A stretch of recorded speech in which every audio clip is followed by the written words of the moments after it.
Na Ponta da Linha. Ceará! Ceará! Ceará! Na Ponta da Linha com o técnico do Ceará, Wagner Mancini. Oi, Wagner, seja bem-vindo, boa tarde. Boa tarde, Elia. É um prazer mais uma vez estar falando com você aí, falar um pouquinho de futebol, falar do Ceará também. Fazia tempo que a gente não conversava, eu tive que esperar parar a Série A para poder conversar com a Série B. Ô Wagner, a realidade da Série B é outra, como é que é a sua vida por aí? Então, Elia, vamos lá. Não é muito distante, não, né? Lógico que a gente tem o mesmo dia a dia, a mesma pressão, né? Até pelo Ceará ser uma equipe muito grande torcida, entendeu? Então isso, de certa forma, acaba aproximando muito com aquilo que a gente vive na Série A, né?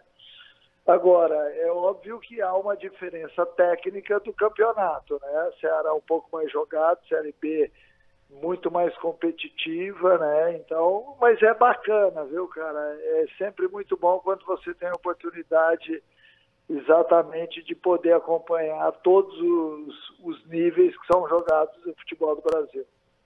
Ô Wagner, o Santos é o Flamengo da Série B? Eu acho que sim. O Santos tem uma equipe muito bem montada, bem dirigida. Acredito eu que vai estar ali sempre perto do acesso, né? Mas, logicamente, vai ser a equipe a ser batida também. Você entende que o Sport e talvez o Goiás também estejam um degrau abaixo do Santos, mas são times muito fortes para a Série B, e aí você fica apenas então somente tendo que lutar pela quarta vaga ou ainda é muito cedo, Wagner? Não, eu acho que o Ceará vai lutar em igualdade de condições com essas duas equipes, com o Sport, com o Goiás. Vejo também algumas outras equipes aí com potencial. Especificamente, Goiás e Sport tiveram uma injeção de dinheiro e tiveram contratações.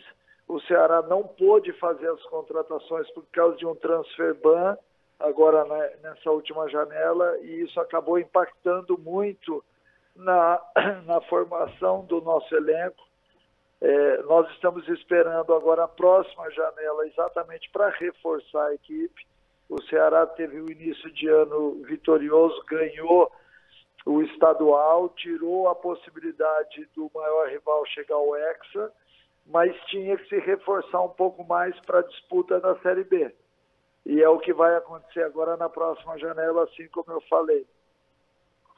Ah, que bom, que é importante saber, porque o Ceará é grande e foi campeão cearense contra o Fortaleza, que para mim é a melhor equipe e mais importante equipe nesse momento do Norte e do Nordeste brasileiro, exatamente porque contou com organização e investimento. No futebol ninguém faz nada sem dinheiro, não, Wagner? Não tenha dúvida, Eli, né? Não tem como você fazer um bom omelete sem ovos bons, né? É óbvio que o futebol ele hoje está muito mais organizado, as pessoas têm acesso à informação, a qualquer tipo de treinamento pela internet, mas você fica muito refém do bom jogador, né? Você tem que ter um bom time. Se a gente for analisar a Série A hoje, a gente apontaria como possíveis times a chegar ao título, Flamengo, Palmeiras, Atlético Mineiro, encabeçando uma lista. Todas as equipes, tecnicamente, são muito boas, né? Se a gente levar esse exemplo aí para a tua equipe de trabalho, você tem que ter bons profissionais ao seu lado para que o seu programa possa render, né? Então, nós também dependemos disso, né? Eu espero que o Ceará agora, na próxima janela, faça algumas boas contratações para que o time possa melhorar ainda mais e poder lutar aí em igualdade de condições com essas equipes que você citou. Interessante, você citou o transfer ban e ele é perigoso porque você impede de que a sua equipe possa registrar jogadores, possa negociar jogadores.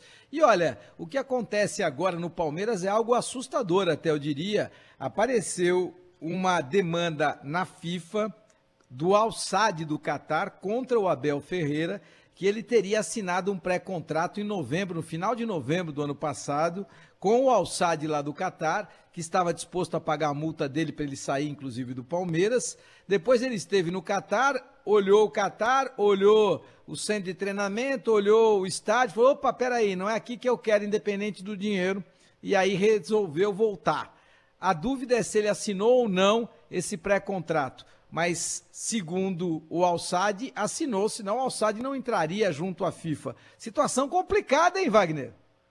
É difícil, né? Porque a partir do momento em que tem uma assinatura, acaba hoje a FIFA está jogando duro com esse tipo de situação, né? No caso dos clubes que acabam sofrendo punição pelo transfer ban, é uma dor de cabeça muito grande, porque eu vou até citar um exemplo. Nós tínhamos jogando como titular o Fernando Miguel, goleiro. Ele teve uma lesão de joelho, precisou de uma intervenção cirúrgica e quase que a gente não consegue contratar o terceiro goleiro.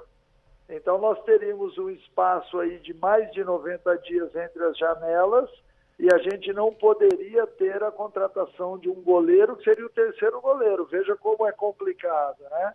Ela acaba dificultando muito o dia a dia dos clubes, então por isso que é de fundamental importância em qualquer patamar de jogadores ou de treinadores, uma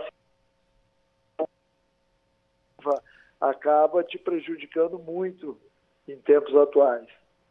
Não resta dúvida, tem que ter transparência. Se o Abel cobra transparência, cobra ética por parte de todos, que ele também tem essa transparência, que ele também tem essa ética. Estou batendo na tecla que ele tem que vir a público dizer se assinou ou não esse pré-contrato.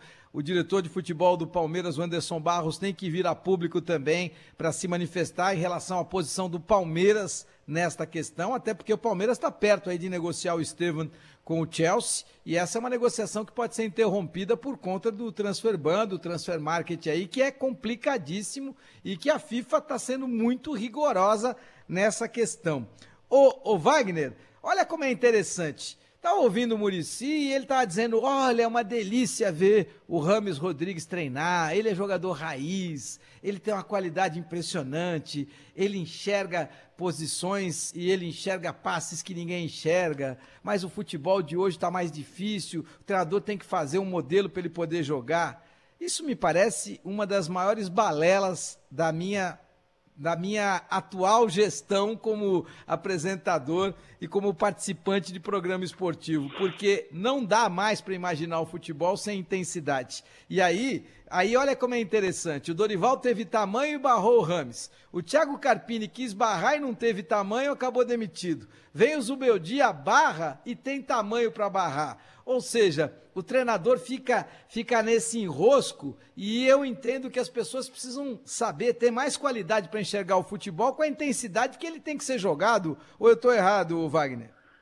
Você está certíssimo. O futebol ele exige aquilo que é moderno, aquilo que é atual. Eu me lembro na minha época de atleta, que é um pouco depois do Muricy, né? O Muricy jogou... o Muricy pega ainda final da década de 70, eu começo a jogar no final da década de 80, e a gente passava pelo mesmo problema. Tinham grandes jogadores tecnicamente, que naquela época também não conseguiam jogar, porque não conseguiam marcar, né? Então, dentro de qualquer contexto, em qualquer época, existem jogadores muito bons tecnicamente, que eles não conseguem se encaixar em determinadas equipes que jogam de forma competitiva, porque quando você compete, e o Campeonato Brasileiro da Série A e da Série B é extremamente competitivo, você tem que ter 11 jogadores defendendo.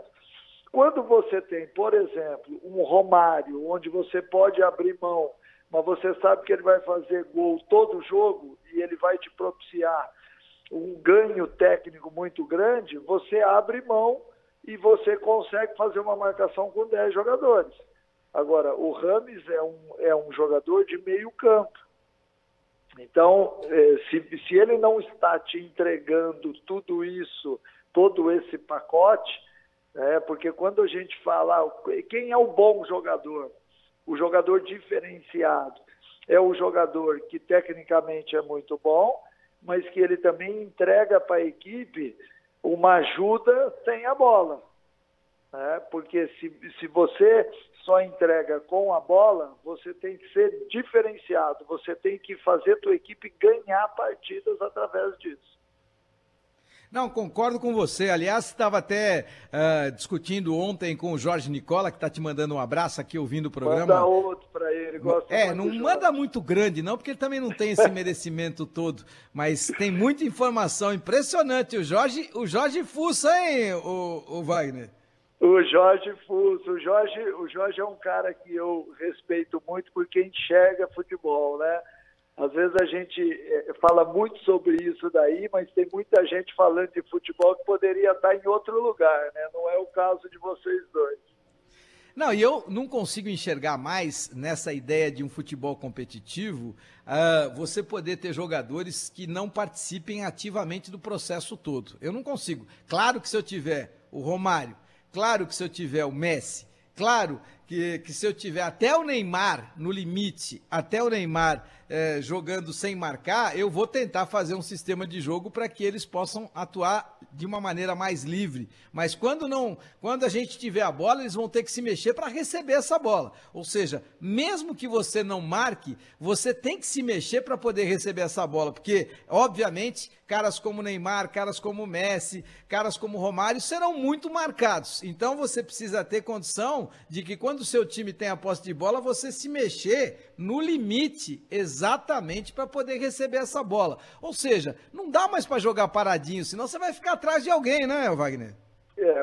O que acontece muitas vezes é que esses times mais fortes tecnicamente, com um grande número de jogadores que retêm muito a bola, é que o adversário cansa de correr atrás, né? Por exemplo, eu vou citar um exemplo aqui do Barcelona do Guardiola, com o Messi, com o Neymar, com o Suárez e toda aquela...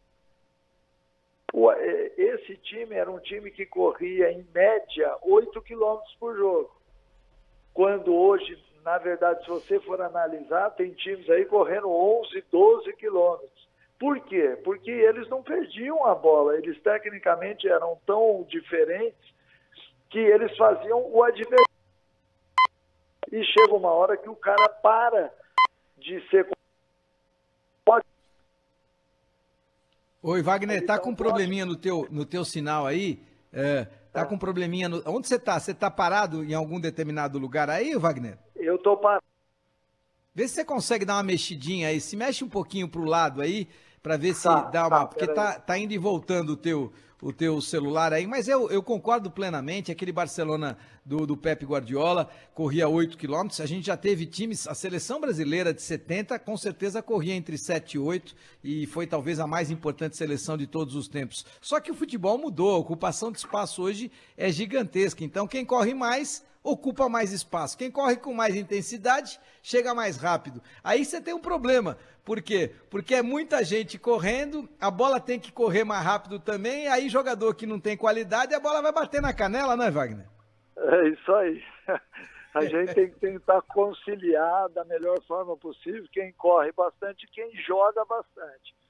Mas é inevitável dizer que o futebol hoje está num estágio muito mais competitivo, exige muito mais do atleta, entendeu? E todo mundo tem que dar a sua parcela de contribuição.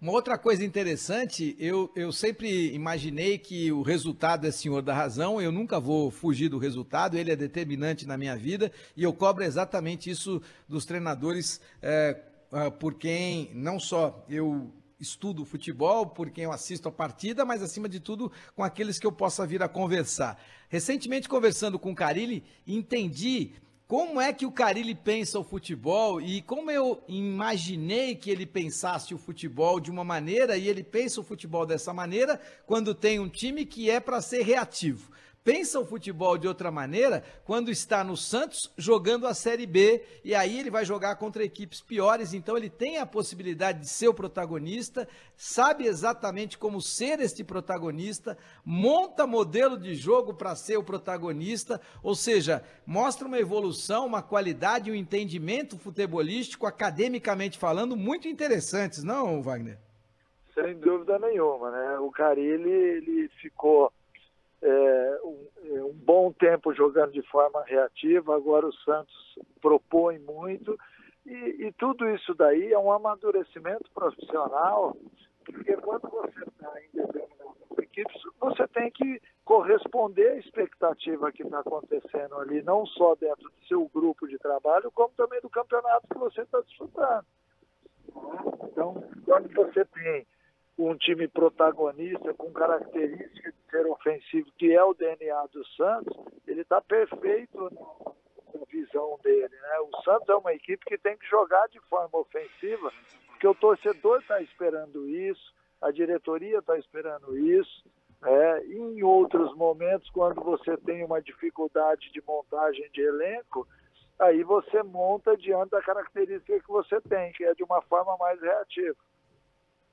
Não resta dúvida. Você entender o seu tamanho é fundamental. Fico muito feliz de conversar com o Wagner, porque o Wagner é aquele tipo de treinador que sabe exatamente o tamanho que tem, sabe respeitar a característica do jogador e aproveitar ao máximo a característica desse jogador. A gente não está na vida para fazer pais melhores, para fazer irmãos melhores, maridos melhores. Nós estamos na vida para fazer jogadores melhores quando somos treinadores e quando somos apresentadores para fazer programas melhores. Esta é a nossa missão. Ninguém vai escapar desse mérito, que é o mérito de ter um trabalho e saber bem cumprir a sua função profissional. Quem imaginar que pode fazer algo diferente dentro do futebol hoje, onde cada vez você terá menos tempo, onde cada vez você tem que ter uma preocupação ainda maior em relação àquilo que você tem contra o próximo adversário, contra aquilo que acontece dentro do seu próprio vestiário, o próximo treinamento que você vai ter que preparar. Quem não imaginar todo esse trabalho, toda essa estrutura que você precisa ter e ainda imaginar que possa vir a ser psicólogo,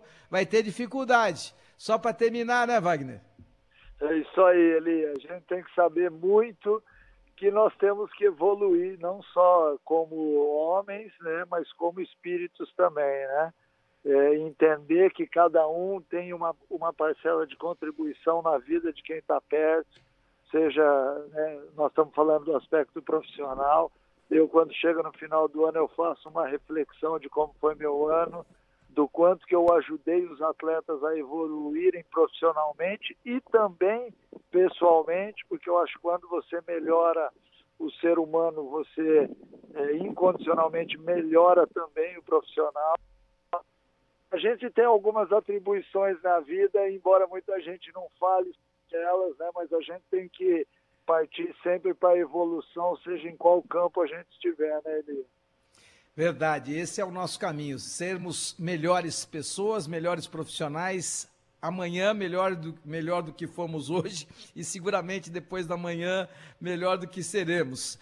Essa é uma missão que todos temos, nunca é muito tranquila, principalmente neste mundo de extrema cobrança em que todos nós vivemos.